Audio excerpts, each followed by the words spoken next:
One of you should take care of the children. Like this idea that both parents should get maternity and paternity leave at the same time is a little weird. Homeless person's property is protected? Yes, absolutely. Huh. If you were to go and try to move that or take that, You'd get arrested. Yeah. Yeah. Hilarious. Mm-hmm. But they wouldn't arrest you if you shot somebody. Maybe you should just go and shoot the homeless people.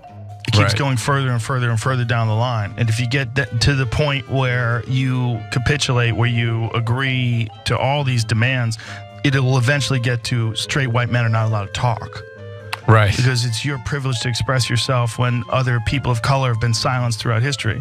It will be, you're not allowed to go outside because so many people were imprisoned for so many years. I mean, I'm not joking. No, I know. It really will get there. It's that crazy.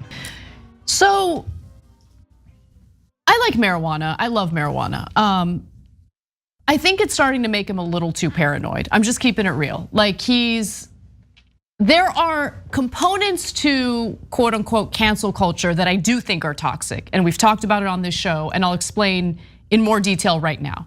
But before I do, let me just note that there's actual awful cancel culture taking place by people in positions of power that never get any attention. So I'll give you a few examples. Like the state of Florida passing literal legislation that allows people to run protesters over if the protesters are allegedly blocking the road, right? So you don't like the protesters, you don't like the fact they're on the road, you can kill them. That's literal that's canceling someone's life because they're inconveniencing you by doing a protest that you may or may not disagree with, but it doesn't matter. Look, I don't know about your thesis on his marijuana habit. Marijuana doesn't make me paranoid, it makes me happy. I'm partly kidding about that, but yes, you get what I'm saying. I know. Yeah. No, you're canceled. So let's just note the biggest irony first. He said soon white men might not be allowed to talk. He gets paid $100 million to talk for a living. He might get paid to talk more than anyone else in the country. I'm pretty sure that Joe is a white man. Okay, so can you believe we're gonna be censored? Where's my $100 million to talk? Listen, man, I understand it's hard to raise a child, but isn't that supposed to be for the person who gave birth? It's crazy, yeah, The men you're take right. paternity Now- leave, but here's the thing. One of you should do that.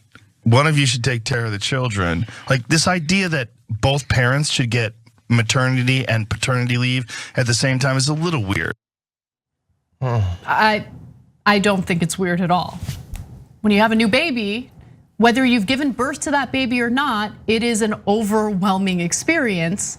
And I don't know, I kind of fall on the side of the boss isn't as important as your family is. Like really think about the core of that argument, right? Yeah. The core of the argument is you being by your boss's side and making profit for your boss is more important than being there in the first few weeks of your baby's life. I'd rather be with the baby. Whether I push that baby out of my vagina or not, I'd rather be with the baby. I think that those weeks you could be spending with your boss are an important bonding time. I think that you'll grow closer to your boss. I think that that's important. So someday they're gonna be there, when you're walking down the aisle. No, the whole thing is ridiculous. And I'm glad that you focused on that. This morning on the pre-show, that's what I was talking about. Like this is what we were talking about with Fox before. This is a crossover between Rogan and Fox, and not just that, like, is his show just like 2 week later reruns of Tucker Carlson? Like Tucker Carlson was making these same points against Pete Buttigieg literally weeks ago. I thought Joe Rogan was doing like totally independent stuff. He has the exact same positions as Tucker Carlson. But when you say it's wrong to take maternity or paternity leave, that you should not spend 1 second not under the thumb of your employer, that is obviously a pro-corporate talking point. That's what you're seeing here. 100%, absolutely.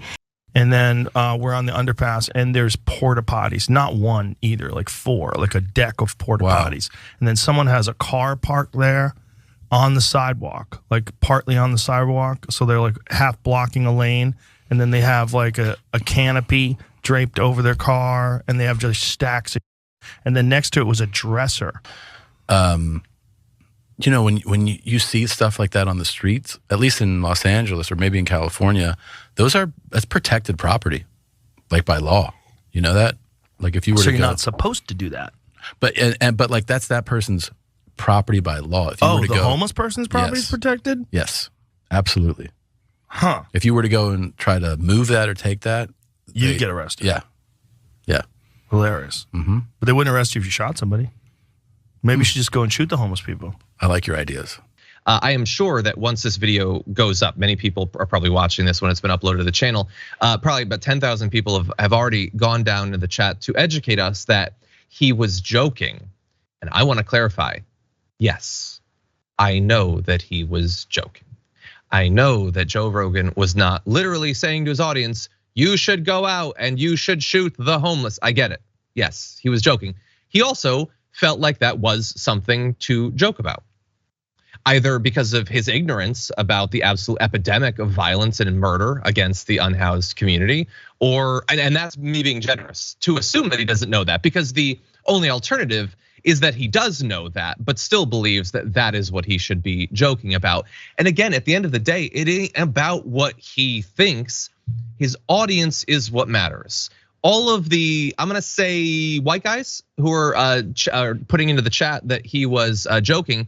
How do you like jokes about how people should be able to get away with shooting white guys without experiencing any consequences? Do you think that that's really funny, or do you freak out politically about anything like that? But yeah, it doesn't really matter if he's joking about shooting homeless people. He's inconvenienced by the fact that they have their houses on the street. He's surprised that that property is protected by law. He clearly has this belief that these people don't have a right to housing.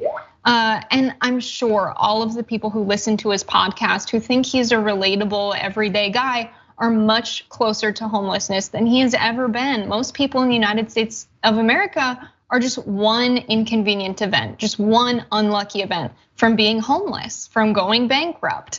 That's the reality that we live in. And so to talk about homeless people as if they're less than human, not deserving of having a place to sleep at night, and even joking that we should just shoot them to get rid of them because we don't want to see them in the streets.